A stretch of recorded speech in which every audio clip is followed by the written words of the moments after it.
তার আগে তোমাদেরকে খুব গুরুত্বপূর্ণ একটা কথা বলতে চলেছি, যেটা হলো তাহলে স্যার সময় এবং দূরত্বের মধ্যে সম্পর্কটা। আজকের কমপ্লিট ভিডিওটা তোমরা যারা দেখতে চলেছো তাদের কাছে আমি এটুকু কথা দিতে পারি, এই ক্লাসের শেষে ভেদ জল হয়ে যাবে। এই ছোট্ট ছোট্ট পায়ে চলতে চলতে ঠিক পৌঁছে যাব নতুন ভোরে। আমরা আজকে পৌঁছে গেছি ভেদ বা ভ্যারিয়েশন এই চ্যাপ্টারটিতে। আমি ছোট্ট ছোট্ট পায়ে চলতে চলতে পৌঁছে যাওয়ার কথা কেন বললাম, এটা ভেদ দিয়ে তোমাদেরকে বোঝাবো, কিন্তু তার আগে তোমাদেরকে খুব গুরুত্বপূর্ণ একটা কথা বলতে চলেছি, যেটা হলো যে এই ভেদ বা ভ্যারিয়েশন ক্লাস 10-এর অ্যালজেব্রার একটা অত্যন্ত গুরুত্বপূর্ণ চ্যাপ্টার। তোমরা যদি এই চ্যাপ্টারটি পড়ো তাহলে অবশ্যই একটি 3 নম্বরের প্রশ্ন তোমরা এখান থেকে কমন পাবে। হ্যাঁ, শুধু 3 নম্বর নয়, এমসিকিউ এবং 2 নম্বরের প্রশ্ন হিসাবেও ভেদ থেকে প্রশ্ন আসে। তাই প্রায় 3 থেকে 5 নাম্বার তোমাদের শুধুমাত্র এই চ্যাপ্টার থেকে আসতে পারে। যদি তোমরা একটু মন দিয়ে একটু ভালোভাবে করো তাহলে এই চ্যাপ্টার থেকে 5 তোমাদের পকেটে। আমি বলে রাখছি, যতগুলো সহজ চ্যাপ্টার ক্লাস 10-এ আছে, this is the most easiest chapter of class 10। অর্থাৎ এই চ্যাপ্টারটি ক্লাস 10-এর সবচেয়ে সহজ চ্যাপ্টার। কতটা সহজ স্যার, সত্যিই কি সহজ? আমার প্রাইভেট টিচার পড়িয়েছে, আমি তো বুঝিনি। এই সব কিছুর উত্তর আজকের পুরো ভিডিও। আজকের কমপ্লিট ভিডিওটা তোমরা যারা দেখতে চলেছো তাদের কাছে আমি এটুকু কথা দিতে পারি, এই ক্লাসের শেষে ভেদ জল হয়ে যাবে এবং অবশ্যই ভেদের প্রত্যেকটি অঙ্ক তোমরা করে আসতে পারো, বেশি এমসিকিউ হোক, 2 নম্বর হোক বা 3 নম্বর হোক। তাই আর দেরি না করে আমরা স্টার্ট করব আজকে আমাদের ক্লাস ভেদ। তো আমি কি দিয়ে শুরু করেছিলাম? আমি শুরু করেছিলাম এই ছোট্ট ছোট্ট পায়ে চলতে চলতে ঠিক পৌঁছে যাব, এটা দিয়ে। আচ্ছা, এই ছোট্ট ছোট্ট পায়ে চলতে চলতে কোথায় পৌঁছে যাব সেটা তো জানি না, কিন্তু আমরা জানি যে ছোট্ট ছোট্ট পায়ে চলতে থাকলে একটা ডিস্টেন্স আমরা এগোবো, একটা ডিস্টেন্স, একটা দূরত্ব আমরা এগোবো, এবং সেটা কিন্তু সময় অনুযায়ী এগোবো। অর্থাৎ আমরা যে চলা শুরু করলাম, সময়টাও দাঁড়িয়ে থাকবে না, সময়টাও আমাদের সাথে চলতে থাকবে। তাহলে এখানে দুটো ভ্যারিয়েশন বা দুটো ভ্যারিয়েন্ট হচ্ছে, একটি সময় এবং একটি দূরত্ব। এই যে এই ছোট্ট ছোট্ট পায়ে চলতে চলতে ঠিক পৌঁছে যাব, এই কথাটির মধ্যে একটা হচ্ছে সময় আর একটা হচ্ছে দূরত্ব। আমি দূরত্ব অতিক্রম করছি কার রেসপেক্টে? সময়ের রেসপেক্টে। স্যার, দূরত্ব যদি বাড়ে সময় কমবে না বাড়বে? অবভিয়াসলি বাড়বে। আমি যদি বেশি দূরত্ব যাই বেশি সময় লাগবে। স্যার, দূরত্ব যদি কমে সময় কমবে না বাড়বে? সময় অবভিয়াসলি কমবে। তার কারণ আমি যদি কম দূরত্ব যাই কম সময় লাগবে। তাহলে স্যার, সময় এবং দূরত্বের মধ্যে সম্পর্কটা কি? সময় এবং দূরত্বের মধ্যেই একটা খুব সুন্দর সম্পর্ক পেলাম, এবং সেই সুন্দর সম্পর্কটা হলো সরল সম্পর্ক। অর্থাৎ একটি সময় এবং দূরত্ব, আমি যদি সময়কে বাড়াই দূরত্ব বাড়বে, যদি সময়কে কমাই দূরত্ব কমবে। অর্থাৎ দুটো একসাথে বাড়ছে, আপ হলে দুটো একসাথে আপ, ডাউন হলে দুটো একসাথে ডাউন। এটাকেই বলা হয় সরল সম্পর্ক। আর এই সম্পর্কে যদি কেউ থাকে তাহলে তাকে বলা হয় সরল ভেদে আছে। তাহলে দুটো আলাদা আলাদা ভ্যারিয়েন্ট যদি এই রকম সম্পর্কে থাকে যে একটি বাড়লে আরেকটি বাড়বে, একটি কমলে আরেকটি কমবে, তাহলে সেটাকে আমরা কি বলবো? সরল ভেদ। তাহলে ভেদ বা ভ্যারিয়েন্স বোঝা গেল। এবার স্যার, যদি এমন হতো একটাকে বাড়াচ্ছি, একটাকে বাড়ালে আরেকটা কমছে, তাহলে সেক্ষেত্রে কি হতো?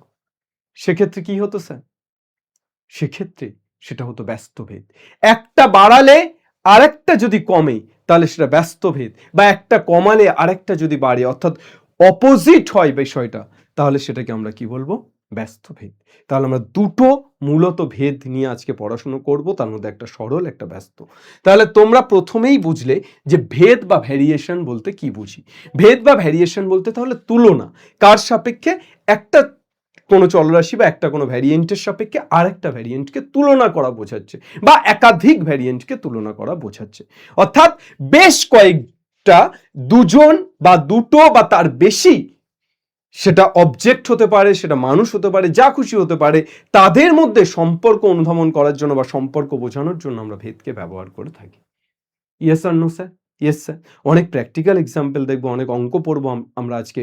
লাঙলের অঙ্ক পড়বো। তোমরা জানো ভেদ বা ভ্যারিয়েন্ট চ্যাপ্টারে লাঙলের অঙ্ক খুব গুরুত্বপূর্ণ। আমরা লাঙলের অঙ্ক পড়বো, জমির পরিমাণের অঙ্ক পড়বো, বিস্কুট চুরির অঙ্ক পড়বো, লজেন্স খাওয়ার অঙ্ক পড়বো, সব রকম অঙ্ক পড়বো। যতগুলো অঙ্ক আছে শুধু পড়বো নয়, আমরা হাতে ধরে করব। তো যতগুলো অঙ্ক আছে সব ধরনের অঙ্ক আমরা করতে চলেছি। তাহলে ভেদ বা ভ্যারিয়েশন বলতে আমরা কি বুঝছি? যে একটি চলরাশি এক্স আর একটি চলরাশি ওয়াই যদি হয়, তাহলে এদের মধ্যে ভেদ বা ভ্যারিয়েশন হচ্ছে যে কি প্রপোর্শনাল সাইন দিয়ে কিছু বোঝানো হলে, প্রপোর্শনাল সাইন দিয়ে আমরা যদি কিছু বোঝাই যে এক্স প্রপোর্শনাল টু ওয়াই, এটাও ভেদ। স্যার এটা কেমন ভেদ? প্রপোর্শনাল টু ওয়াই, তার মানে এক্স বাড়লে ওয়াই বাড়বে, ওয়াই বাড়লে এক্স বাড়বে, ওয়াই কমলে এক্স কমবে, এক্স কমলে ওয়াই কমবে, প্রপোর্শনাল জাস্ট ডাইরেক্টলি, তাহলে এটা হবে সরল ভেদ।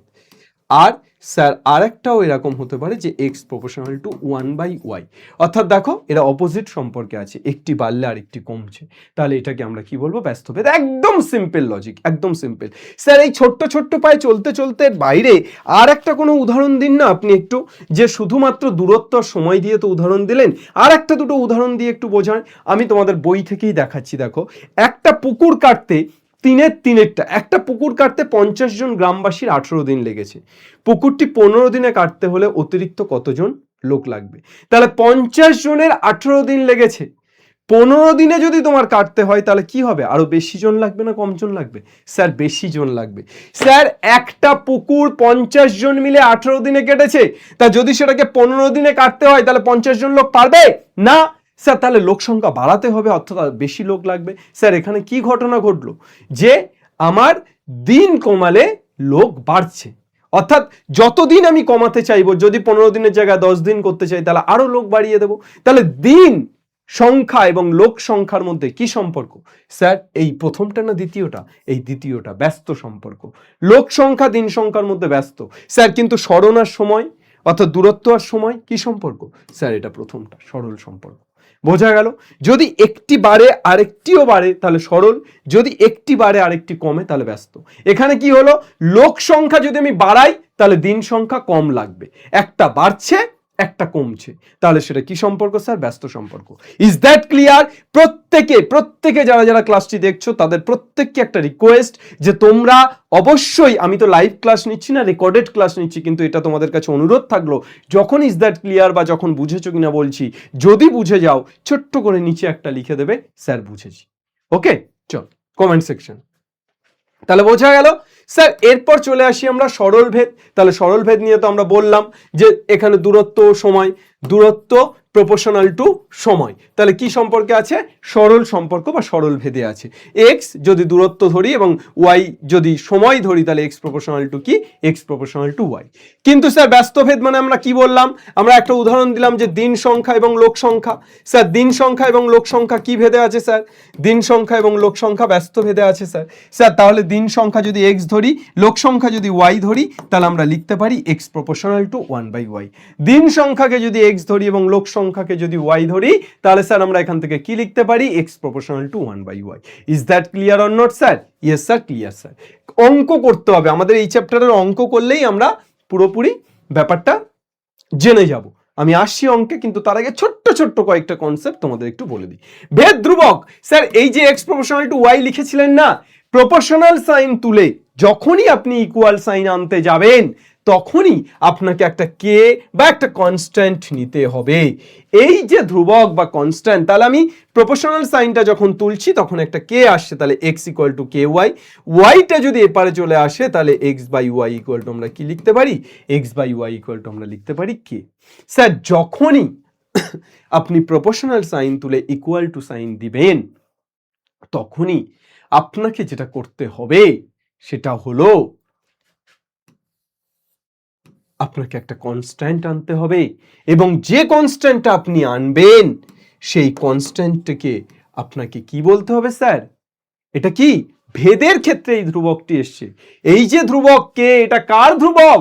স্যার ভেদের ক্ষেত্রে ধ্রুবক, সেটা সরল ভেদ হোক, যৌগিক ভেদ হোক, ব্যস্ত ভেদ হোক, যার হোক, ভেদের ক্ষেত্রে ধ্রুবক। তাহলে স্যার এই ধ্রুবক বা কেটাকে কি বলবো? এই ধ্রুবক বা কেটাকে বলবো ভেদ ধ্রুবক। স্যার এটাকে কি বলবো? স্যার ভেদ ধ্রুবক। ওকে, ক্লিয়ার? মনে থাকবে সবার। এইবার x প্রপোর্শনাল টু y, সেখান থেকে পেলাম x by Y equal to K, তাহলে x by Y equal to K যদি হয় তাহলে এটা সরল ভেদে আছে। আর যদি এমনটা হতো x প্রপোর্শনাল টু 1/y, তাহলে স্যার এখানে প্রপোর্শনাল সাইন তুলতে গেলে কি করতে হতো? Sir x equal to k by Y. তাহলে স্যার এই ওয়াইটা এপারে চলে আসলে এক্স ওয়াই ইকুয়াল টু কি হয়ে যেত? X Y equal to k হয়ে যেত। স্যার এটাকে কি বলবো? Sir x Y equal to যদি কে হয়ে যায় তাহলে এটাকে আমরা কি বলবো? What we can say? কি বলতে পারি আমরা? এটাকে আমরা বলতে পারি ভেদ ধ্রুবক কি বলবো, কিন্তু এটা ব্যস্ত ভেদ ধ্রুবক। তাহলে এটা এই যে এক্স ওয়াই ইকুয়াল টু কে, সেখানে এটাকে আমরা বলতে পারি ব্যস্ত ভেদ ধ্রুবক, আর এটাকে আমরা বলতে পারি সরল ভেদ ধ্রুবক। তাহলে সরল ভেদে থাকলে X by Y equal to কে, আর ব্যস্ত ভেদে থাকলে X Y equal to K. Clear? Okay, চলো কাকা এদিকে তাকা। এইবার আসছি স্যার, সরল আর ব্যস্ত তো একেবারে জলের মতো হয়ে গেল, আমরা বুঝতে পারলাম, কিন্তু স্যার যৌগিক ভেদটা কি স্যার? সরল ভেদ আর ব্যস্ত ভেদ তো জলের মতো হয়ে গেল, আমরা বুঝতে পারলাম, কিন্তু যৌগিক ভেদটা কি স্যার? যৌগিক ভেদ হলো যে এক্স ওয়াই জেড তিনটি চলরাশি, স্যার এক্স ওয়াই এর সাথে সরল ভেদে আছে, স্যার এক্স জেড এর সাথেও সরল ভেদে আছে, এক্স ওয়াই এর সাথেও সরল ভেদে আছে, স্যার এক্স জেড এর সাথেও সরল ভেদে আছে। তাহলে এখান থেকে স্যার আমরা কি লিখতে পারি? এক্স যৌগিক ভেদের উপপাদ্য অনুযায়ী আমরা লিখতে পারি x proportional to Y z, অর্থাৎ এক্স ওয়াই এর সাথেও সরল ভেদে, এক্স জেড এর সাথেও সরল ভেদে, তার মানে এক্স ওয়াই জেড এর সাথে সরল ভেদে, এক্স ওয়াই জেড এর সাথে সরল ভেদে। অর্থাৎ এখান থেকে আমরা কি লিখতে পারি? X proportional to Y Z, that is X proportional সাইনটা তুললে কে ওয়াই জেড। বোঝা গেল না? গেল না? X proportional to Y, X proportional to Z, তাহলে এখান থেকে আমরা লিখতে পারি x proportional to Y into Z, এবং যখন আমি প্রপোর্শনাল সাইনটা তুলবো তখন কে ওয়াই জেড। স্যার যদি আমরা এটাকে এরকম করতাম, x proportional to Y, x y এর সাথে সরল ভেদে আছে, কিন্তু x proportional to one by z, অর্থাৎ এক্স জেড এর সাথে ব্যস্ত ভেদে আছে, তাহলে এক্স ওয়াই এর সাথে সরল ভেদে আছে কিন্তু এক্স জেড এর সাথে ব্যস্ত ভেদে আছে। তাহলে এক্ষেত্রে আমরা কি লিখতে পারতাম? X proportional to y into one by z. Sir y into one by z মানে কত sir? X proportional to y by z. Sir যখনই প্রপোর্শনাল সাইনটা তুলবো তখন আমরা কি লিখবো? X proportional to one y by z, এটাকে লিখবো x equal to K y by z. X equal to কত? K y by z. যখনই স্যার প্রপোর্শনাল সাইনটা তুলবো তখন একটা ইকুয়াল টু সাইন আসবে এবং এক্স ইকুয়াল টু কত হয়ে যাবে sir? K y by z. Is that clear or not? বোঝা গেল না? গেল না স্যার? বোঝা গেছে। চল, এ আর বি এর কিছু মান দিয়ে দিয়েছে, বলেছে এ আর বি এর মধ্যে কোনো ভেদ সম্পর্ক থাকলে লিখি এবং ভেদ ধ্রুবকের মান লিখি। দেখো এ আর বি 25/10, 30/12, 45/18, 250/100, দেখো তো এইগুলো সমান হচ্ছে কিনা? হচ্ছে কি সমান? যদি সমান হয় তাহলে সেটা তুমি লিখবে 25/10 মানে কত হচ্ছে? 5/2, 5/2। এখানে তোমার 30/12 মানে 6 দিয়ে কাটলে 5 ছক 30, 2, 5/2, 5/2, 45/18 যদি 9 দিয়ে দিই 5 নং 45, 2। স্যার এখানে 25/10 মানে 5/2। স্যার প্রত্যেকটা সমান স্যার। তাহলে কি সম্পর্ক আছে স্যার? সরল সম্পর্ক আছে স্যার। তার কারণ এটা বাড়ছে, এ বাড়ছে, বি ও সমানভাবে বাড়ছে, এও বাড়ছে, বিও বাড়ছে। স্যার এই অনুপাতটা তো সমান, অর্থাৎ X by Y equal to তো sir K, X by Y equal to প্রত্যেকটাই তো পেলাম 5/2 স্যার। কি পেলাম? পেলাম না স্যার? তাহলে x by Y equal to প্রত্যেকটা 5/2 পেয়ে গেলাম। তাহলে স্যার আমরা কি বলতে পারবো? এটা সরল ভেদে আছে। আর স্যার এর ভেদ ধ্রুবকের মান কত? 5/2 অবভিয়াসলি। সবচেয়ে সিম্পলেস্ট ফর্ম কত এসছে? 5/2 এসছে তো। তাহলে x by Y equal to তো 5/2 এসছে স্যার। তাহলে x by Y equal to K, K এর মান 5/2। Is that clear or not? Yes sir, বুঝেছি। চলো নেক্সট। সেম ভাবে করতে পারবে তোমরা, একদম সেম প্রবলেম। তাহলে এটাকে আমি এইচডব্লিউ দিতে পারি, একদম সেম প্রবলেম। পারবে না? পারবে না বলবে, তোমরা কমেন্ট সেকশনে লিখে জানাবে যে এটা কি ভেদে আছে এবং ভেদ ধ্রুবকের মান কত। ঠিক হ্যাঁ, চলো। যদিও ওই ধরনের প্রবলেম যে 1-2টা যেটা করালাম, এটা এই ধরনের প্রবলেম কখনোই কোনো পরীক্ষাতে আসে না। মাধ্যমিক তো ছেড়েই দাও, কখনোই কোনো পরীক্ষাতে আসে না। বিপিন কাকুর ট্যাক্সি, আচ্ছা বিপিন কাকুর ট্যাক্সি 25 মিনিটে 14 কিমি পথ অতিক্রম করে।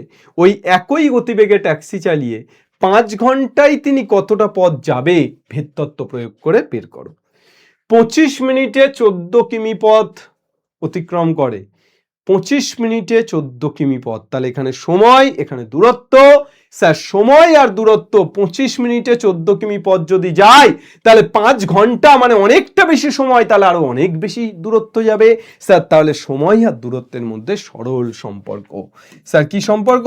আমি একটা অঙ্ক কমপ্লিট লিখে লিখে করাচ্ছি, তারপরের অঙ্কগুলো আমি জাস্ট তোমার লেখাটা আর লিখবো না, ক্যালকুলেশন করব, তোমরা এক্স্যাক্টলি এটার মতো করে লিখবে। প্রথমেই আমরা লিখব সময় ও দূরত্বের মধ্যে, ধরি সময় x ও দূরত্ব, ভালো করে দেখবে কি লিখছি, সময় x ও দূরত্ব y। এবার সময় ও দূরত্বের মধ্যে কি সম্পর্ক? সময় ও দূরত্বের মধ্যে কি সম্পর্ক স্যার?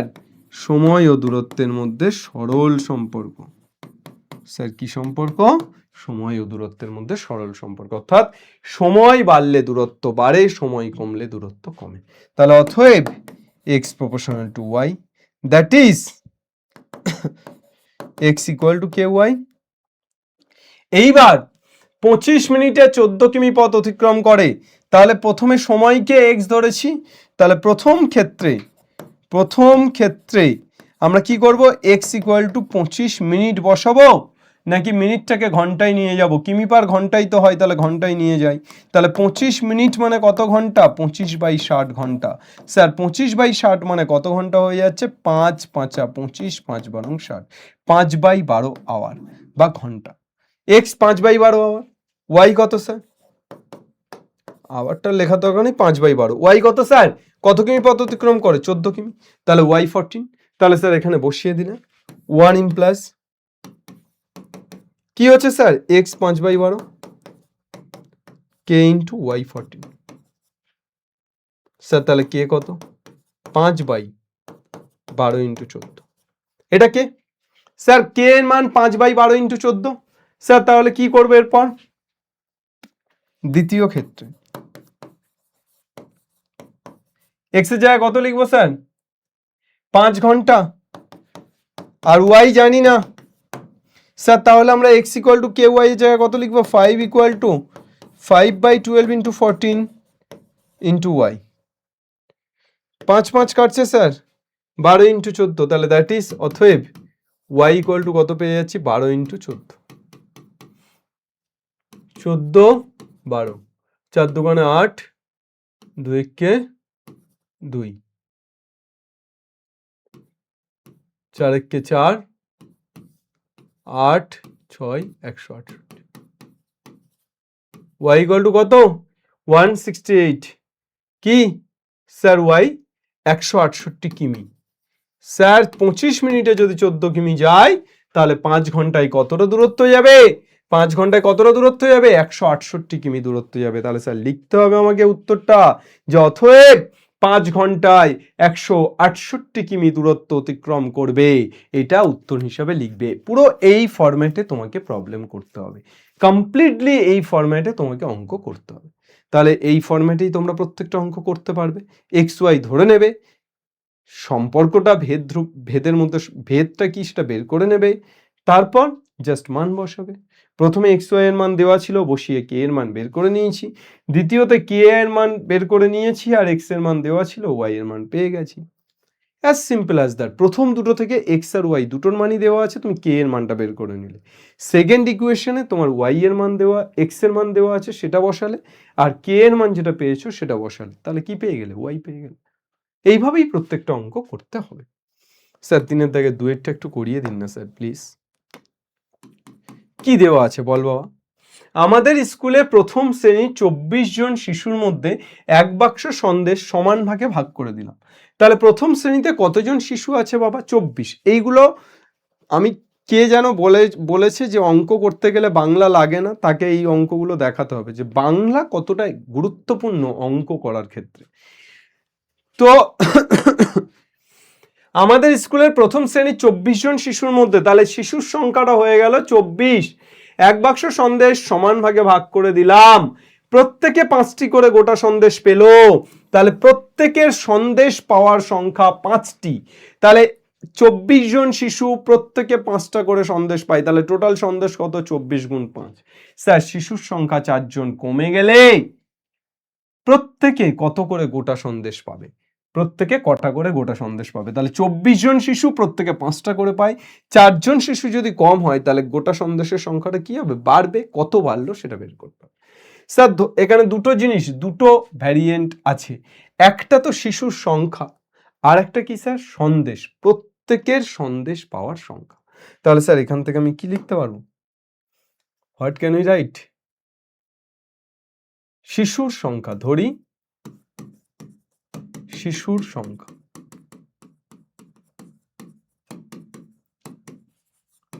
ইকুয়াল টু এক্স, এবং প্রত্যেকের সন্দেশ পাওয়ার সংখ্যা, এটা উল্লেখ করবে, হ্যাঁ, প্রত্যেকের, সবার নয় কিন্তু, প্রত্যেকের সন্দেশ পাওয়ার সংখ্যা। তাহলে শিশুর সংখ্যা এক্স এবং প্রত্যেকের সন্দেশ পাওয়ার সংখ্যা ওয়াই। শিশুর সংখ্যা বাড়লে সন্দেশ পাওয়ার সংখ্যা কমবে, শিশুর সংখ্যা কমলে সন্দেশ পাওয়ার সংখ্যা বাড়বে। এটাই খুব ন্যাচারাল, তার কারণ সন্দেশটা তো ফিক্সড। তাহলে শিশুর সংখ্যা যদি কমিয়ে দিই সন্দেশ বাড়বে, আর শিশুর সংখ্যা যদি বাড়িয়ে দিই তাহলে সন্দেশ প্রত্যেকে কম করে পাবে। তাহলে স্যার এখানে এক্স আর ওয়াই এর মধ্যে সম্পর্কটা কি? এটি ব্যস্ত ভেদে আছে, একটা বাড়লে আরেকটা কমছে। তাহলে এটি কি ভেদে আছে বাবু? তাহলে অতএব x proportional to 1/y, that is xy equal to, তাহলে x এর মান কত স্যার? প্রথম ক্ষেত্রে x এর মান কত স্যার? 24, আর y কত? 5টা। তাহলে 24 × 5 ইকুয়াল টু k, তাহলে k এর মান পেয়ে গেলাম। দ্বিতীয় ক্ষেত্রে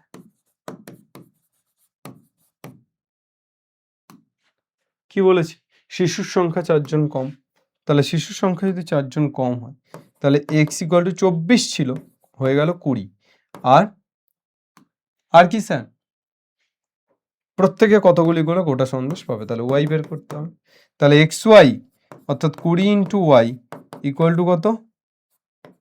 24 × 5, এটাই তো কে। তাহলে এখানে 5 দিয়ে কাটলে 5 4 5 20, 4 6 24, y ইকুয়াল টু 6। প্রত্যেকে কটা করে গোটা সন্দেশ পাবে? প্রত্যেকে 6টা করে গোটা সন্দেশ পাবে।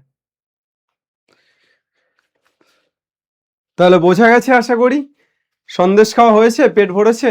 চল তাহলে সন্দেশের পর এবার দেখি রসগোল্লা টোল্লা পাই কিনা। এরপরে রসগোল্লার অঙ্ক, চলে এসো।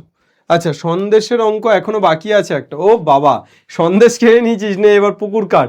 আগে পান্তা খেয়ে লোক পুকুর কাটতো, মানে মাটি কাটতো, এখন সন্দেশ খেয়ে তোদেরকে মাটি কাটাবে।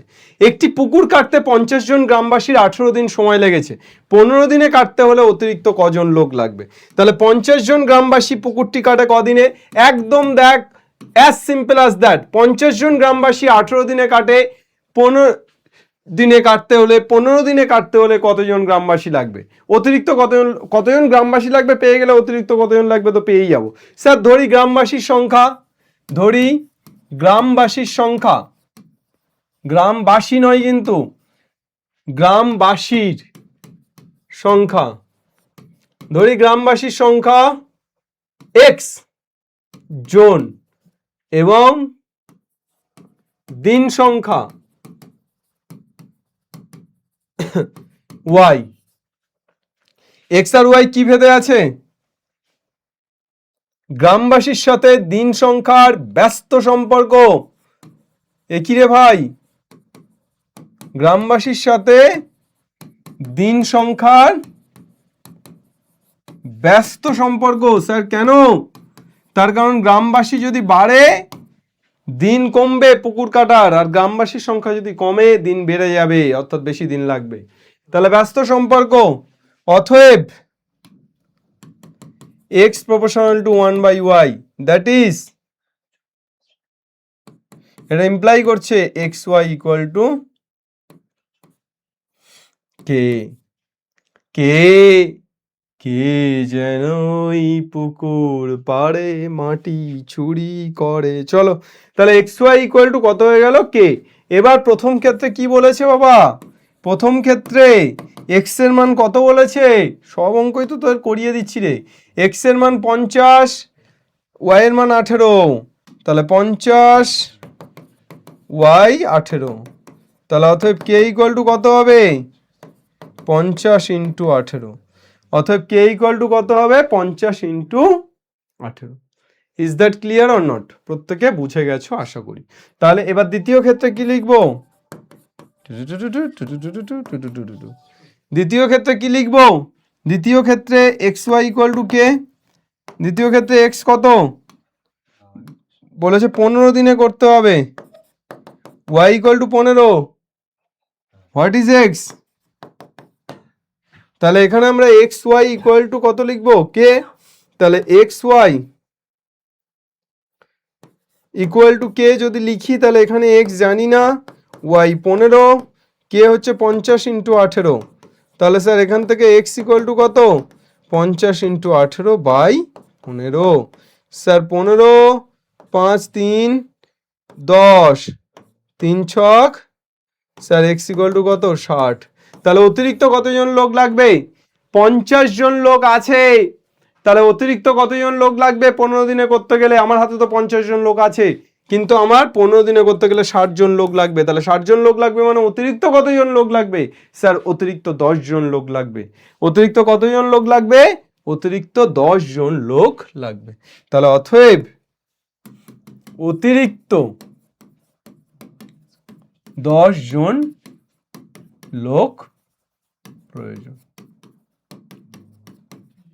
তোমরা চলো নেক্সট, ওয়াই এক্স এর বর্গমূলের সাথে সরল ভেদে আছে, তাহলে ওয়াই এক্স এর বর্গমূলের সাথে সরল ভেদে আছে মানে কি বাবা, এক্স এর বর্গমূল মনে রাখবি, বর্গ মানে কি এক্স এর বর্গ মানে এক্স স্কোয়ার, এক্স এর বর্গ যদি বলি তাহলে এক্স স্কোয়ার, কিন্তু এক্স এর বর্গমূল যদি বলি তাহলে রুট এক্স, তাহলে y proportional to root x, y x এর বর্গমূলের সাথে সরল ভেদে আছে মানে y proportional to root x.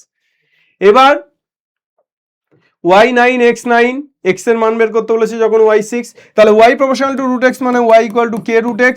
এবার প্রথম ক্ষেত্রে তোকে কত বলেছে, প্রথম ক্ষেত্রে তোকে বলে দিয়েছে y9 x9, তাহলে স্যার এখান থেকে y এর জায়গায় 9 equal to k into x এর জায়গায় root over of 9 that is 3, তাহলে স্যার এখান থেকে k ইকুয়াল টু কত হচ্ছে 9/3 দ্যাট ইজ 3, তাহলে k ইকুয়াল টু কত পেয়ে যাচ্ছি 3। এবার দ্বিতীয় ক্ষেত্রে আমার কত বলেছে, দ্বিতীয় ক্ষেত্রে কত বলেছে বাবু, দ্বিতীয় ক্ষেত্রে y6, তাহলে x জানি না, y6, স্যার তাহলে এখান থেকে আমরা কি লিখতে পারি y equal to k root x, তাহলে এখান থেকে y6 k মানে 3 রুট x, 6/3 মানে হয়ে যাচ্ছে রুট x ইকুয়াল টু 2, তাহলে রুট x ইকুয়াল টু যদি 2 হয় তাহলে x equal to root x equal to 2 হলে x ইকুয়াল টু কত 4। চল তাহলে x এর মান কত স্যার 4, কখন যখন y এর মান 6। স্যার সেম ভাবে x y এর সাথে সরল ভেদে z এর সাথে ব্যস্ত ভেদে আছে, x y এর সাথে সরল ভেদে আর x z এর সাথে ব্যস্ত ভেদে আছে, তাহলে y এর সাথে সরল ভেদে এবং z এর সাথে ব্যস্ত ভেদে আছে, y 4 z 5 হলে x 3 হয়, আবার y 16 z 30 হলে x এর মান চেয়েছে, তাহলে y 4 z 5 হলে x কত হয় 3 হয়। চলো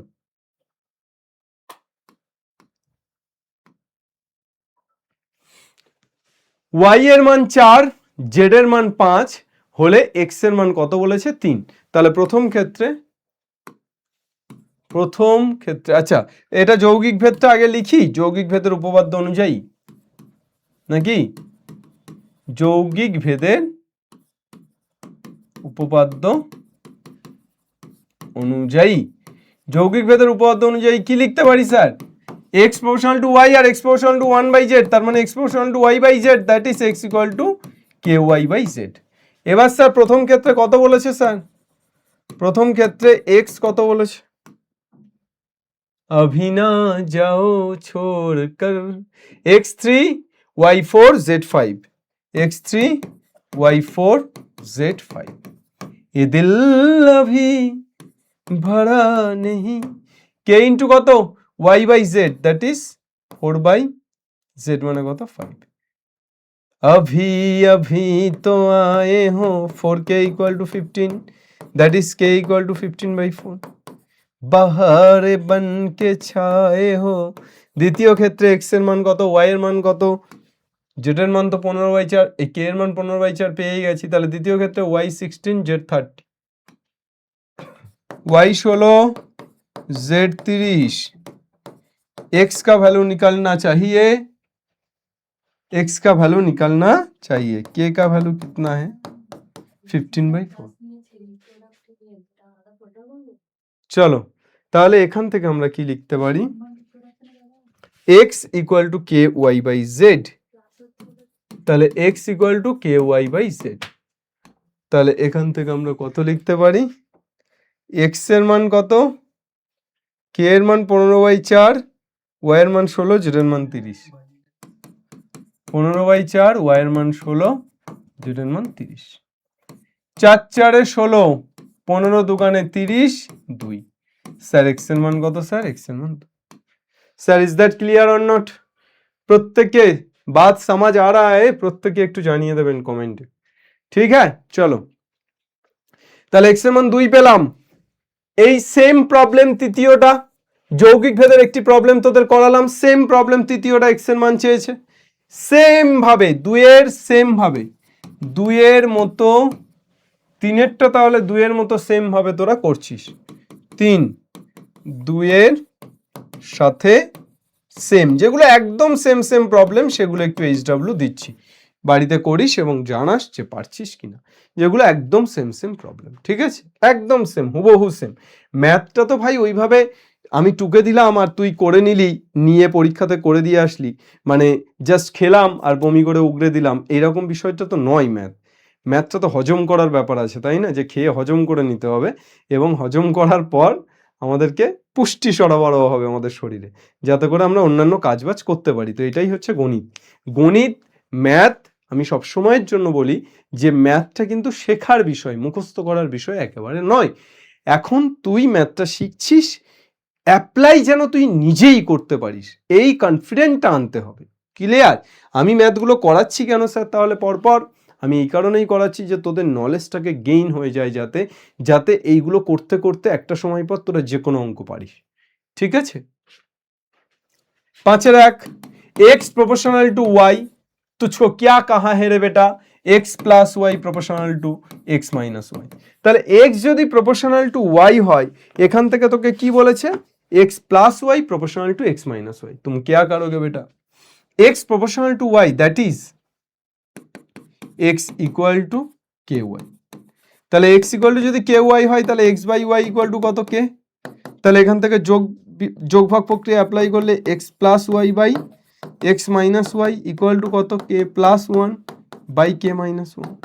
স্যার তাহলে x plus y by x minus y, যোগভাগ প্রক্রিয়া তোরা অনুপাত সমানুপাতে শিখেছিস, যারা অনুপাত সমানুপাতের ক্লাস করিসনি তারা দেখে আয়, আমার অনুপাত সমানুপাত করা আছে তোদের চ্যানেলে, প্রায় তোদের চ্যানেলে বেশিরভাগ ওয়ান শটে করে দেওয়া আছে, সমস্ত ক্লাস ওয়ান শটে করে দেওয়া আছে।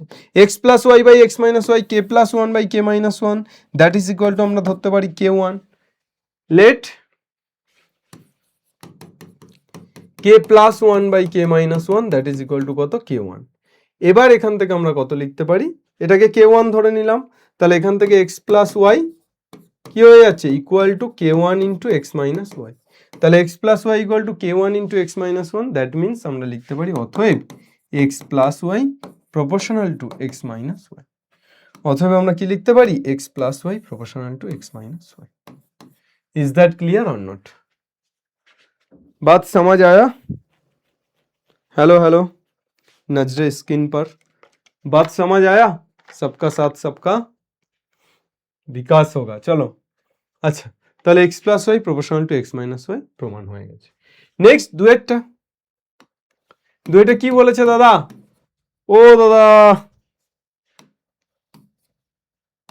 এগুলো সব একদম simple problem, a proportional to 1 by C, C proportional to 1 by B, a proportional to 1 by C, C proportional to 1 by B, a proportional to 1 by C, C proportional to 1 by B, तुझको कहाँ है a proportional to B, A हो रहा है क्या नहीं हो रहा है, A proportional to B, তাহলে A proportional to 1 by C, that means A equal to K1 by C. C proportional to 1 by B, that means C equal to K2 by B. Sir এখানে C এর জায়গায় K2 by B বসিয়ে দিলে A equal to K1 by K2 by B. Sir তাহলে K2 by B উপরে উঠে গেলে A equal to কত হয়ে যাচ্ছে, K1 by K2 into B. Sir তাহলে A proportional to B equal to সাইনটা তুলে দিলে proportional sign A proportional to B. Proved. 3 दाग क्या दिया गया है, x proportional to y, y proportional to z এবং z proportional to x হলে ভেদ ধ্রুবক তিনটির মধ্যে সম্পর্ক, x proportional to y, y proportional to z, z proportional to x. তাহলে x proportional to y মানে x equal to কত, k1y, y proportional to z মানে y equal to k2z, আর z proportional to x মানে z equal to k3x. Sir তাহলে এখান থেকে আমরা কি লিখতে পারি, x equal to k1y, তাহলে এখান থেকে x equal to k1 into y মানে কত, k2z. তারপর স্যার y এর জায়গা k2z, এবার z এর জায়গা কত, k3x বসিয়ে দাও, তাহলে x equal to k1 k2, z এর জায়গা কত বসাবেন, k3x. স্যার তাহলে k1 k2 k3 constant, x x কেটে যাচ্ছে, তাহলে k1 k2 k3 equal to কত পাচ্ছি, 1. তাহলে স্যার ভেদ ধ্রুবক তিনটির সম্পর্ক কি, ভেদ ধ্রুবক তিনটির গুণফল 1. ভেদ ধ্রুবক তিনটির মধ্যে সম্পর্ক কি, ভেদ ধ্রুবক তিনটির গুণফল 1. Is that clear or not? Yes sir, clear. চলো চড়ইবতী, x plus y proportional to x minus y হলে দেখাই যে x square plus y square proportional to xy. আরে ভাই x plus y proportional to x minus y, proportional sign তুললে k আসবে, তাহলে x plus y equal to k into x minus y. गौर से फरमाइए सर, यहाँ पे क्या लिख सकते हैं आप, x plus y तार whole square equal to k square into x minus y तार होल स्क्वायर. सर इधर से इधर चलूँ मैं उधर चलूँ, जाने कहाँ मैं किधर चलूँ, এই এক্স মাইনাস ওয়াই তার হোল স্কোয়ারকে ইধার লে আও. তো এবার আমরা যোগভাগ যদি অ্যাপ্লাই করি, কে স্কোয়ার নিচে কিছু নেই মানে 1 আছে, স্যার যোগভাগ অ্যাপ্লাই করলে উপরে এক্স প্লাস ওয়াই তার whole square plus x minus y তার হোল স্কোয়ার বাই নিচে কত. স্যার এটাকে এইভাবে আপনি করতেই পারেন, কিন্তু পরের অঙ্কগুলোর জন্য সুবিধা হচ্ছে এটা যদি একটাই দেয় তাহলে এভাবে করা যায়, কিন্তু 3টে অঙ্ক যদি পরপর দেয় তাহলে একটা গুগলি শেখাচ্ছি. এস এ প্লাস বি তার whole square plus A minus B তার whole square 2 into X square plus Y square, আর এখানে কত হচ্ছে 4xy equal to K square plus 1 by K square minus 1, that is k1. Sir 2 আর 4 কাটলে 2, sir X square plus Y square by X Y equal to কত 2k1, তাহলে এটাকে k1 ধরছি 2k1, তাহলে অতএব x square plus Y square proportional to X ওয়াইটা পরে চলে আসছে, তাহলে X square plus Y square proportional to X, X square plus Y square proportional to X. Option A complete. Sir option B দুয়েরটা X cube plus Y cube proportional to X cube minus Y cube. Sir এই 2 আর 3 করার জন্য না আপনি actually X plus Y proportional to x minus Y, এখান থেকে তো এক্স প্রপোর্শনাল টু ওয়াই বের করে নিতে পারবেন, পারবেন না, আপনি করেছেন আগে, করেছেন তো, তাহলে এক্স প্রপোর্শনাল টু ওয়াই মানে X equal to K one Y বা X equal to K Y. Sir এবার এই মানটা নিয়ে যেখানে যেখানে এক্স আছে সেখানে সেখানে কে ওয়াই বসিয়ে দিয়ে এটাকে চেক করুন. মানে এটা প্রপোর্শনাল টু ওটা কখন হবে, যখন x cube plus Y cube by x cube minus Y cube এটা ইকুয়াল টু একটা কনস্ট্যান্ট আসবে. স্যার এখানে এবার যদি আপনি এক্স এর মান বসিয়ে দেন কে ওয়ান ওয়াই, তাহলে K one cube Y cube plus Y cube, আর স্যার নিচে K one cube Y cube minus Y cube. Sir Y cube common নিলে K one cube plus 1 K one cube minus 1. Sir এটার মানে constant K, তাহলে কি বলতে পারি X cube plus, এসিটা অফ করুন, তাহলে কি বলতে পারি X cube plus Y cube proportional to X cube minus Y. Is that clear or not? Sir same ভাবে এর পরেরটাও আপনি করতে পারবেন. এর পরেরটাও আমি হোমওয়ার্ক দিলাম, এটা তো করে দিলাম, এর পরেরটা হোমওয়ার্ক দিলাম, তোমরা করে আমাকে কমেন্ট সেকশনে বলো পেরেছো কিনা. সাতের দাগ same problem, A square plus B square proportional to AB. তাই A square plus B square যদি প্রপোর্শনাল টু এবি হয় ইকুয়াল টু কি, এবি লিখতে পারি কাব। তাহলে A square plus B square by AB equal to K. Sir এপারে 2 দিয়ে ভাগ করছি, এপারে 2 দিয়ে ভাগ করছি। স্যার এবার A square plus B square plus two AB, আর নিচে কত, A square plus B square minus two AB, K plus two কত হয়ে যাচ্ছে, এ প্লাস বি তার হোল স্কোয়ার বাই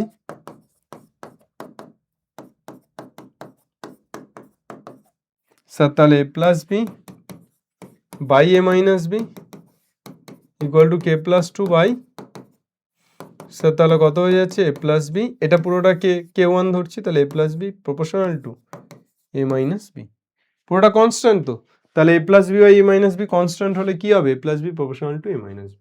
স্যার হয়ে গেল। স্যার দুয়েরটা আপনারা করবেন, একই প্রবলেম তো, এই প্রবলেমগুলো একদম একই রকম প্রবলেম। 8এর দাগ যৌগিক ভেদের অঙ্ক, কিছুই নেই দেখ, 8 থেকে এই অঙ্কগুলো, লেখা অঙ্কগুলো, মেঘ দেখে কেউ করিস নে ভয়, আড়ালে তার সূর্য হাসে। এই লেখা অঙ্কগুলো তোদের মনে হবে যে ও বাবা এবার সব কঠিন প্রবলেম, এত বড় বড় প্রবলেম, কিচ্ছু নেই ভাই, কিচ্ছু নেই। দেখ প্রবলেমগুলো আমি এক এক করে দেখাচ্ছি। 8এরটা, 15 জন কৃষক 5 দিনে 18 বিঘা জমি চাষ করতে পারে। ভেদতত্ত্ব প্রয়োগ করে 10 জন কৃষক 12 বিঘা জমি কত দিনে চাষ করতে পারে। ধরি, কি কি ধরবো, কৃষকের সংখ্যা, কৃষকের সংখ্যা, এক্স দিন সংখ্যা,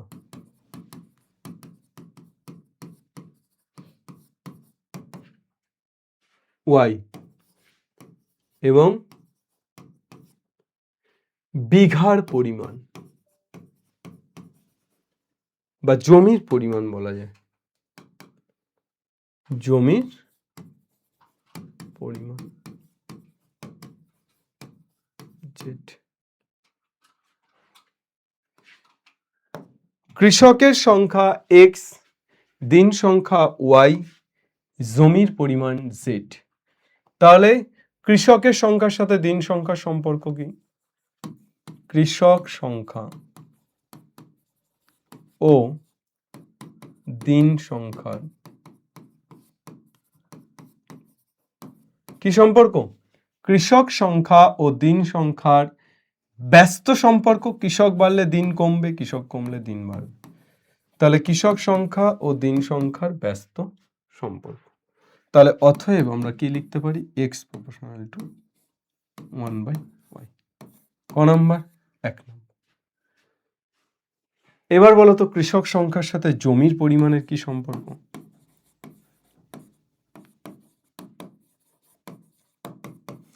কৃষক সংখ্যার সাথে জমির পরিমাণের কি সম্পর্ক, ব্যস্ত না সরল স্যার, সরল। স্যার কেন এত সরল সম্পর্ক, কৃষক যদি বাড়াই তাহলে বেশি জমি চাষ হবে, কৃষক যদি কমাই তাহলে কম জমি চাষ হবে, তাহলে সরল সম্পর্ক জলের মতো। তাহলে এক্স প্রপোর্শনাল টু জেড। তাহলে এই দুটো থেকে 1 ও 2 থেকে আমরা কি বলতে পারি, যৌগিক ভেদের উপপাদ্য অনুযায়ী, যৌগিক ভেদের উপপাদ্য অনুযায়ী 1 ও 2 থেকে আমরা কি বলতে পারি বাবু, এক্স প্রপোর্শনাল টু 1/y আর এক্স প্রপোর্শনাল টু জেড। তাহলে x proportional to 1/y into Z. তাহলে এখান থেকে X proportional to Z by Y, তাহলে অতএব X equal to K Z by Y. X equal to কত, K Z by Y, yes or no, হ্যাঁ কি না sir, X equal to K Z by Y. এইবার আপনি বলুন, এটাকে 3 নাম্বার দিয়ে দিন। এবার আপনি বলুন এক্স 15, ওয়াই 5, জেড 18 প্রথম ক্ষেত্রে। তাহলে প্রথম ক্ষেত্রে এক্স 15, ওয়াই 5, জেড 18। স্যার তাহলে কি পেয়েছি আমরা, x equal to K Z by y, তো তাহলে x 15 k into z 18 y 5। Sir তাহলে এখানে 15 ইন্টু 5 বাই 18। 3 ছক 18, 3 5 15, কে ইকুয়াল টু কত 25/6। স্যার দ্বিতীয় ক্ষেত্রে কত লিখতে পারি স্যার? 10 জন কৃষক 12 বিঘা জমি কত দিনে চাষ করতে পারবে? তাহলে দিন ওয়াই বের করতে হবে। এক্স 10 জন কৃষক, জেড 12 বিঘা জমি, ওয়াই নিকালনা পারেগা। তাহলে এক্স ইকুয়াল টু কত পেয়েছি? কে জেড বাই ওয়াই। তাহলে এক্স এর মান 10, কে এর মান 25/6, জেড এর মান 12। তাহলে 10y 25/6 ইন্টু 12, তাহলে y কত হয়ে যাচ্ছে 50/10।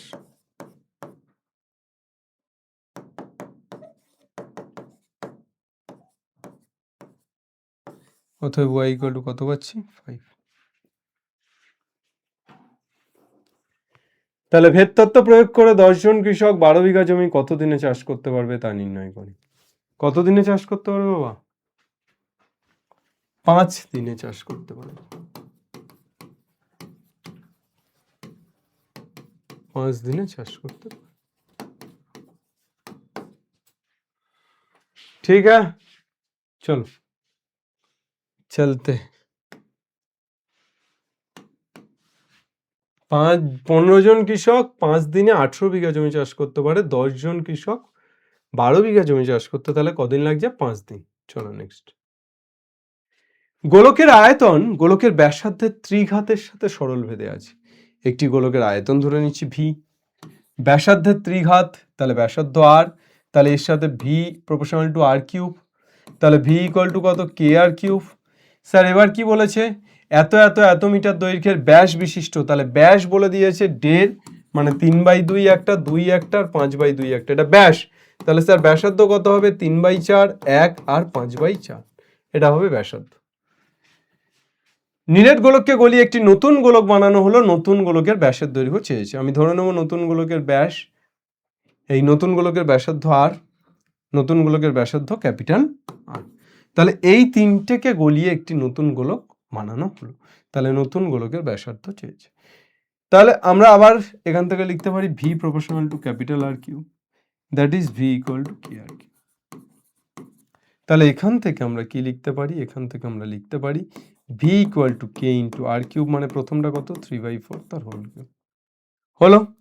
তারপরেরটা কত? V equal to K into 1 তার হোল কিউব, আর তারপরেরটা V equal to K into 5/4। Sir তাহলে কে কমন নিলে 3/4 তার whole cube plus 1 cube plus 5/4 তার হোল কিউব, এইটা ইকুয়াল টু কত লিখতে পারি স্যার? কে আর কিউব। কে কে কেটে গেলে আর কিউবের মান বেরিয়ে যাচ্ছে। আর কিউব পেয়ে গেলে তুমি আর এর মানটাও পেয়ে যাচ্ছ। আর কিউব পেয়ে গেলে তুমি কি পেয়ে যাচ্ছ? আর কিউব পেয়ে গেলে তুমি আর এর মানটাও বের করতে পারছো। ঠিক আছে, তাহলে গোলকের আয়তন তো আমার আগেও পরে একই থাকে, তাহলে গোলকের আয়তন তো ভি থাকছে। তাহলে ভি ইকুয়াল টু আমরা একবার পেয়েছি কে স্মল আর কিউব, যেখানে আমি আর এর মানটা 3 বার বসিয়েছি, এবং এই তিনটেকে যোগ করলে, মানে এই আয়তন তিনটিকে যোগ করলে কি হচ্ছে? বড় আয়তনটা হচ্ছে, অর্থাৎ কে আর কিউব। ঠিক আছে, চল তাহলে 9 দাগের প্রবলেমটা তোমরা পারছো আর এর মান বের করতে। 10 দাগের প্রবলেমটা দেখো, ওয়াই দুটি চলের সমষ্টির সমান। ওয়াই কটা চলের সমষ্টির সমান? দুটো চলের সমষ্টির সমান। যার একটি এক্স চলের সাথে সরল ভেদে, তাহলে ওয়াই দুটি চলের সমষ্টির সমান, তার মানে ওয়াই ইকুয়াল টু আমি যদি লিখি পি প্লাস কিউ, পি একটি চল, কিউ একটি চল, তাহলে ওয়াই ইকুয়াল টু আমি কত লিখছি? P plus Q. একটি এক্স চলের সাথে সরল ভেদে, এখানে তুমি লিখতে পারো যে একটি, অর্থাৎ পি এক্স চলের সাথে সরল ভেদে, তাহলে পি প্রপোর্শনাল টু এক্স, তাহলে এখান থেকে পি ইকুয়াল টু কত লিখতে পারি? K one x. স্যার আরেকটি এক্স চলের সাথে ব্যস্ত ভেদে, তাহলে আরেকটি কিউ, সে এক্স চলের সাথে ব্যস্ত ভেদে মানে 1/x, তাহলে Q equal to K 2/x। Sir তাহলে পি এর জায়গায় কত লিখতে পারি? কে ওয়ান এক্স, আর কিউ এর জায়গায় কে 2/x। স্যার এবার কি করব? এটা সমীকরণ পেয়ে গেছি, x1 এবং y-1 প্রথমে বসিয়ে দাও, তাহলে x1 y-1, তাহলে y-1 ইকুয়াল টু এক্সটা 1, তাহলে k1 প্লাস কে টু, 1 নাম্বার নাকি 2 নাম্বার, এটা 1 নাম্বার দিলাম। তারপর আবার এক্স 3 ওয়াই 5, এক্স আর ওয়াই এর মধ্যে সম্পর্ক চেয়েছে, তাহলে 3 আর 5 মানে 5 equal to k1 3k1 plus k2/3। Sir এখান থেকে কত পেয়ে যাচ্ছি, 15 equal to 9k1 plus k2। ক নাম্বার স্যার, 3 নাম্বার। তাহলে স্যার এই দুটো থেকে এটা আর এটা, এই দুটো থেকে আমরা অপনয়ন করতে পারবো। অপনয়ন করলে k1 আর k2 মান পেয়ে যাব। স্যার অপনয়ন করে k1 আর k2 মান আপনি বের করতে পারবেন? হ্যাঁ স্যার, বের করে আমি এখানে বসিয়ে দেবো, তাহলে y আর x এর মধ্যে সম্পর্ক পেয়ে যাব। Yes or no sir? Yes sir, as simple as that. পারবি? করতে পারবি? Yes or no? কমেন্ট সেকশনে জানাস যে করতে পারছিস কিনা। এতক্ষণ যদি তোরা ঠিকঠাকভাবে ব্যাপারগুলো করে থাকিস তাহলে আশা করছি পারবি। এ প্রপোর্শনাল টু বি, 11 দাগেরটা, এ প্রপোর্শনাল টু বি, তাহলে স্যার এ ইকুয়াল টু কত আছে, k1b। B proportional to C, তাহলে স্যার এখান থেকে বি ইকুয়াল টু কত লিখতে পারবো, বি ইকুয়াল টু k2c। তাহলে এ k1b আর বি k2c, তাহলে স্যার এখানে A cube B cube plus B cube C cube plus C cube A cube. Proportional ওটা কিনা দেখতে গেলে কি করতে হবে, by A B C into A cube plus B cube plus C cube. Sir A k1b এবং B k2c, তাহলে B এর জায়গা মানটা বসিয়ে দিলে এ ইকুয়াল টু কত পেয়ে যাচ্ছি, k1, বি এর জায়গা মানটা বসিয়ে দিলে k2c। তাহলে এ এর মানটা কত পেলাম, k1 k2c, আর বি এর মানটা কত পেলাম, k2c। তাহলে এবার তুমি উপর নিচে এ আর বি এর জায়গায় মানটা বসিয়ে দাও, সি যেমন আছে তেমন রেখে দাও। এ আর বি এর জায়গায় উপর নিচে, এ এর জায়গায় কত বসবে, k1 k2c, আর বি এর জায়গায় কত, k2c। এটা দেখো অনেকটা সেই অনুপাত সমানুপাতে, তোমরা ক্রমিক সমানুপাতের মতো, বি এর মানটা k2c পেয়েছো, বি এর মানটা বসিয়ে দিয়েছো, এ এর মান k1 k2c পেয়েছো। তাহলে প্রত্যেকটা মান এ এবং বি এর প্রত্যেকটা মান সি দিয়ে পেলাম, মানগুলো বসিয়ে ক্যালকুলেট করে দেখবে তুমি উপর নিচে সি কিউব কেটে যাবে, যেটা পড়ে থাকবে সেটা একটা কনস্ট্যান্ট, যেটা পড়ে থাকবে সেটা একটা কনস্ট্যান্ট। স্যার যদি এটা বাই এটা কনস্ট্যান্ট হয় তাহলে এটা প্রপোর্শনাল টু এটা, এক্স বাই ওয়াই কনস্ট্যান্ট হলে কি হয়, এক্স প্রপোর্শনাল টু ওয়াই, তাই তো পড়েছি এতক্ষণ ধরে। ঠিক হ্যাঁ, চলো।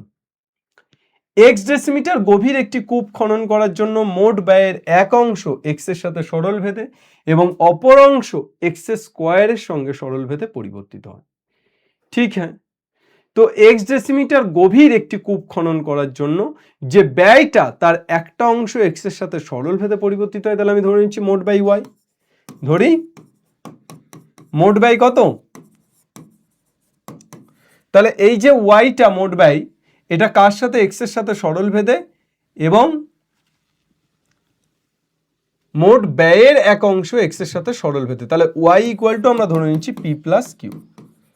এবার পি একটা অংশ, কিউ একটা অংশ, তাহলে একটা অংশ এক্স এর সাথে সরল ভেদে অর্থাৎ P proportional to X, that is P equal to k1 X. মোট ব্যয় আমি ধরেছি ওয়াই, এবার Y equal to P plus Q ধরেছি, যেখানে পি একটা অংশ কিউ একটা অংশ, মানে ধর 100 টাকা আমি খরচ করব, তার মধ্যে আমি তো 40 আর 60 ভাগ করে নিতে পারি, যে 100 টাকার মধ্যে প্রথম অংশটা 40 টাকা, দ্বিতীয় অংশটা 60 টাকা। এবার এই 40টা কার সাথে সমান্তরাল, এই কার সাথে সরল ভেদে আছে, এক্স এর সাথে, তাহলে P equal to k1 X. আর বাকি যে পার্টটা সেটা কার সাথে ব্যস্ত সরল ভেদে আছে, এক্স স্কোয়ারের সাথে, তাহলে Q proportional to X square, that is Q equal to k2 X square. তাহলে স্যার এখান থেকে y ইকুয়াল টু কত লিখতে পারি, y equal to k1 X plus k2 X square. Sir y equal to k1 X plus k2 X square. Sir এবার কি করব, যদি 100 ডেসিমিটার ও 200 ডেসিমিটার কূপ খনন করার জন্য 5000 টাকা ও 12000 টাকা ব্যয় করতে হয়, তাহলে 250 ডেসিমিটার গভীর কূপ খননের জন্য কত ব্যয় করতে হবে। ভালো করে দেখো, 100 ডেসিমিটার কূপ খনন করার জন্য কত টাকা ব্যয় করতে হয়, 5000 টাকা, আর 200 ডেসিমিটার গভীর কূপ খনন করার জন্য কত টাকা ব্যয় করতে হয়, 12000। স্যার গভীরতাটা কি দিয়ে মাপছে, এক্স, এক্সটা তো গভীরতা, তাহলে স্যার এখানে 100 ডেসিমিটার গভীর, তাহলে এক্স এর মান প্রথমে কত দেওয়া আছে, 100। স্যার খরচটা কি দিয়ে মেপেছি, মোট ব্যয় ওয়াই ধরেছি, তাহলে স্যার কত টাকা খরচ হয়, 5000, তাহলে ওয়াই কত স্যার 5000, তাহলে 5000 কত জায়গায় বসাবো, ওয়াই এর জায়গায়, equal to 100 k1 plus 100 square, মানে হচ্ছে একটা দুটো তিনটে চারটে শূন্য কেটে। স্যার তাহলে এপার থেকে আর ওপার থেকে দুটো শূন্য কেটে গেলে 50 ইকুয়াল টু হয়ে যাচ্ছে k1 প্লাস 100 k2। স্যার এটাকে একটা নাম্বারিং করে দেবো, এটা যদি 1 নাম্বার হয় তাহলে এটা অবভিয়াসলি 2 নম্বর। স্যার তারপর এক্স কত, এরপরের গভীরতাটা কত 200। স্যার কত টাকা খরচ হয়েছে, ওয়াই 12,000 টাকা। স্যার তাহলে আমরা এখান থেকে কি লিখতে পারবো, 12,000 ইকুয়াল টু 200 K1 প্লাস 2 দুগুণে 4, 1 2 3 4 K2। স্যার এখান থেকে 200 কমন নিয়ে কেটে দিলে এখানে 12 6 6 60 equal to K1 plus 200 K2। Sir ক নম্বর, 3 নম্বর। স্যার এবার বলুন আপনি, স্যার কি বলবো, এই 2 আর 3 অপনয়ন করে K1 আর K2 মান বের করতে পারবেন কিনা? স্যার K1 আর K2 মান যদি 2 আর 3 অপনয়ন করে বের করতে পারেন, আপনি এখানে বসিয়ে দিতে পারবেন। আর স্যার আমাকে বলেছে 250 ডেসিমিটার গভীর কূপ খনন করার জন্য, তাহলে স্যার আমি এক্স এর জায়গায় কত বসাবো, 250। K1 আর K2 মানটা বের করে বসিয়ে দিচ্ছি, এক্স এর জায়গায় 250 বসাচ্ছি, এক্স স্কোয়ার মানে 250 তার হোল স্কোয়ার। স্যার তাহলে ওয়াইটা পেয়ে যাবো না, অর্থাৎ কত খরচ হচ্ছে সেটা পেয়ে যাবো না sir. Is that clear or not? বোঝা গেল? আশা করছি বোঝা গেল। চল, আর 3টে প্রবলেম, বড় বড় প্রবলেম আমাদের আছে। তারপর এমসিকিউ এবং 2 নম্বরগুলো তোদের বাড়ির কাজ দেবো, তোরা করতে পারিস কিনা দেখবো, তারপর আমি করাবো। চোঙের আয়তন ভূমির ব্যাসার্ধের দৈর্ঘ্যের বর্গের এবং উচ্চতার সাথে যৌগিক ভেদে আছে। চোঙের আয়তন, একটি চোঙের আয়তন ভি ধরে নিচ্ছি, ভূমির ব্যাসার্ধ আর, তাহলে দৈর্ঘ্যের বর্গ মানে আর স্কোয়ারের সাথে এবং উচ্চতার সাথে, অর্থাৎ ভি প্রপোর্শনাল টু এইচ। তাহলে V proportional to R square, V proportional to H, that is V proportional to R square H. এগুলো কিন্তু তোকে প্রত্যেকটা লিখে লিখে করতে হবে। ধরি চোঙের আয়তন ভি, ধরি ব্যাসার্ধ আর, ধরি উচ্চতা এইচ, লিখে লিখে করতে হবে। তাহলে V proportional to R square, V proportional to H, তাহলে V proportional to R square H, তাহলে ভি ইকুয়াল টু কত, কে আর স্কোয়ার এইচ। তাহলে ভি ইকুয়াল টু কত পেয়ে যাচ্ছি, কে আর স্কোয়ার এইচ। ভূমির ব্যাসার্ধের দৈর্ঘ্যের অনুপাত 2:3 এবং উচ্চতার অনুপাত 5:4। স্যার ভূমির ব্যাসার্ধের দৈর্ঘ্যের অনুপাত 2:3 এবং উচ্চতার অনুপাত 5:4 হলে ওদের আয়তনের অনুপাত কত? তাহলে প্রথম ক্ষেত্রে আমরা ধরে নিচ্ছি R equal to 2r1, H equal to কত, 5h1। স্যার তাহলে ভি ইকুয়াল টু কত পাচ্ছি, কে ইন্টু 2r1 তার হোল স্কোয়ার মানে 4r1 square into 5h1। Sir কত পেয়ে যাচ্ছি, V equal two 4 5 20 K r1 square h1। This is দ্বিতীয় ক্ষেত্রে। আর ইকুয়াল টু কত, ভূমির দৈর্ঘ্য অনুপাত 3r1, sir H equal to কত, 4h, sorry r2 4h2, sorry r1ই ধরবো, কেননা আমরা 3r1 4h1। স্যার তাহলে এখান থেকে ভি ইকুয়াল টু কত লিখতে পারবো, কে ইন্টু 3r1 তার হোল স্কোয়ার মানে 9r1 square into 4h1। Sir তাহলে 4 নং 36 36 K r1 square h1। Sir তাহলে এদের অনুপাতটা কত হবে, স্যার এদের অনুপাত হবে 20 K r1 square h1 by 36 K r1 square h1। তাহলে কত পেয়ে যাচ্ছি আমরা,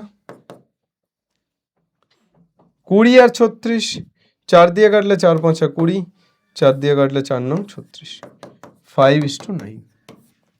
কত হয়ে যাচ্ছে স্যার, 5:9।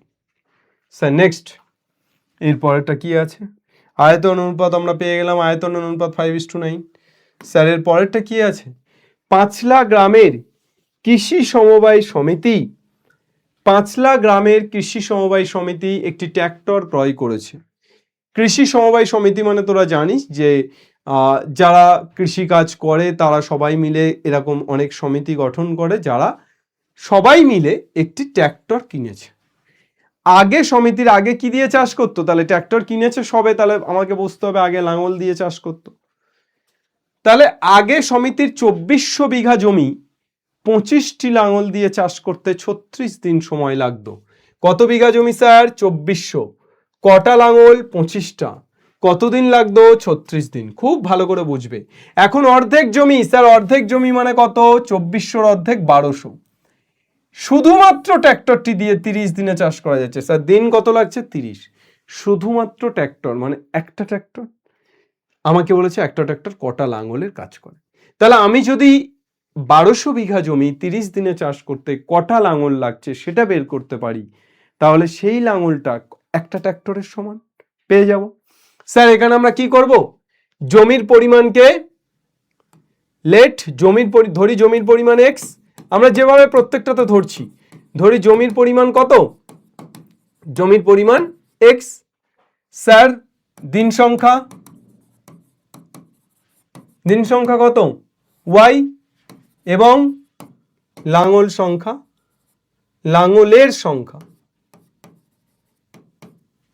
একটা কাজ করি, জমির পরিমাণ z ধরি আর লাঙলের সংখ্যাটাকে x ধরি, আমরা xটা বের করব।